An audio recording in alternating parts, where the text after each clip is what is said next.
There are some people who think the Ukrainian conflict began mid-February 2022.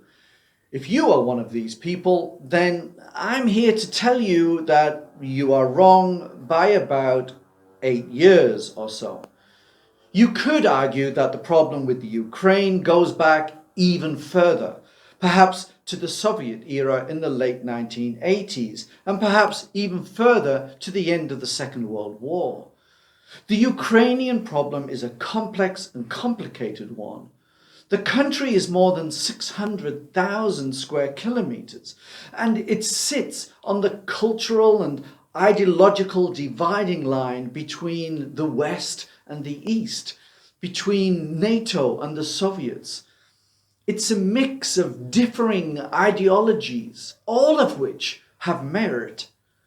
Politically, we have the Donbass region to take into account. We have the Minsk Agreement. We have the solemn promise that NATO made to the Russians not to expand eastwards. And we also have the solemn promise that NATO made to the Ukrainians to expand eastward. The truth is, you know very little about what is going on in the Ukraine and the situation. You know very little indeed, just like me. So what can we all do about our ignorance? Well, we can do only one of two things. We can do our own research. That hour we spend in the evening watching TV or porn or playing video games, we can use that time to investigate. We can learn. We can find out about the Minsk Agreement, for example, signed in 2014 as an accord between the Ukrainian government and the people of the Donbass region. It's an agreement the Ukrainian government made that would stop attacking its own people in the Donbass region and give the region the greater autonomy that it wishes for. It's an agreement that the Ukrainian government has reneged on for the past 8 years.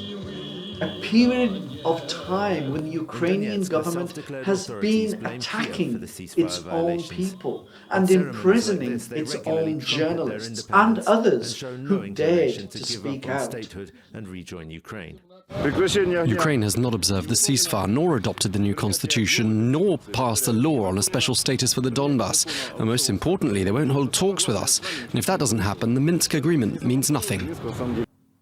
It's a period of time when we never stood with the Ukrainian people, not for a single day.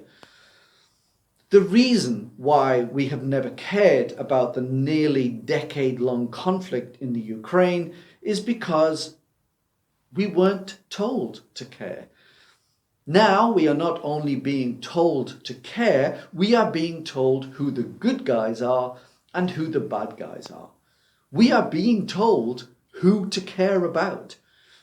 Suddenly, we are all experts on all matters Ukrainian. Not for a single second do we truthfully say to ourselves, honestly, I haven't a bloody clue. War, conflict, politics, they're a tangled web.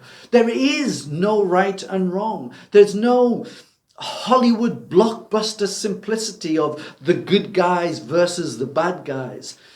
The Ukraine wants to keep its country together. Russia wants to protect itself from the expansion of NATO. The people of the Donbass region want to self-identify as non-Ukrainian.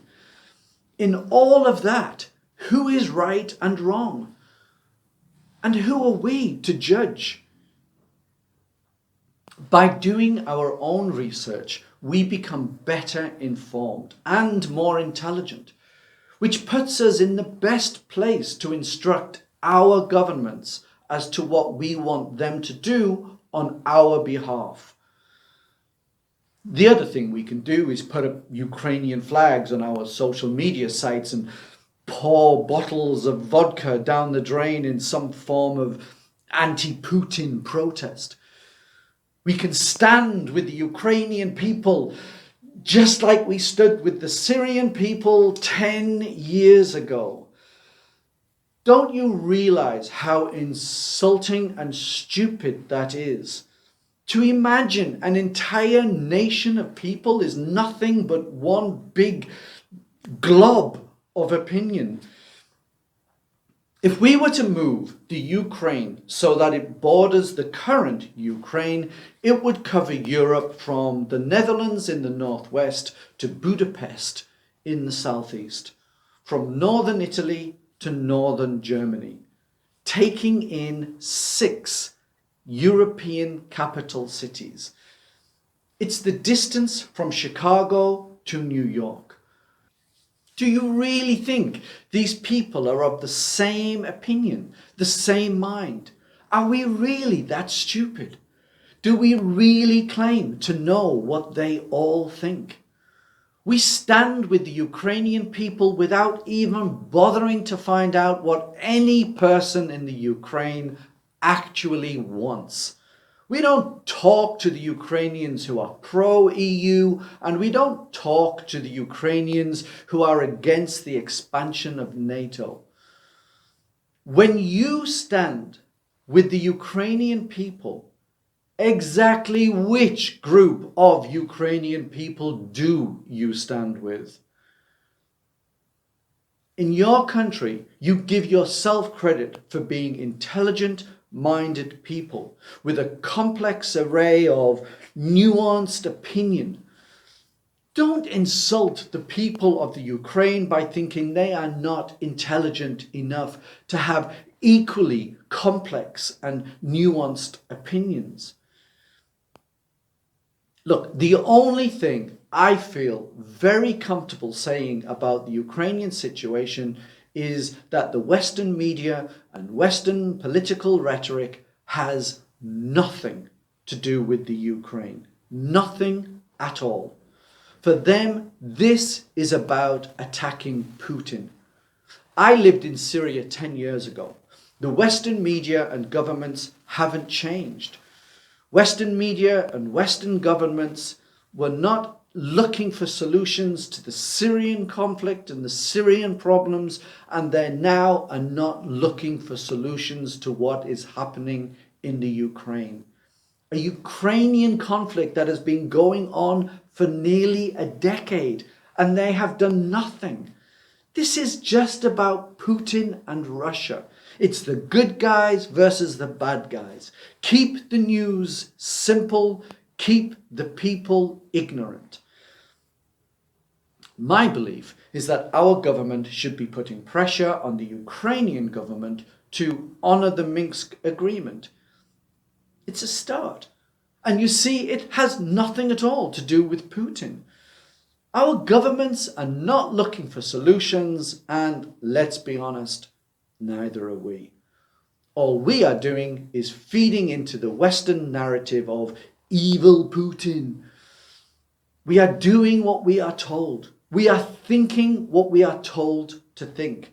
We are caring because we are now told to care.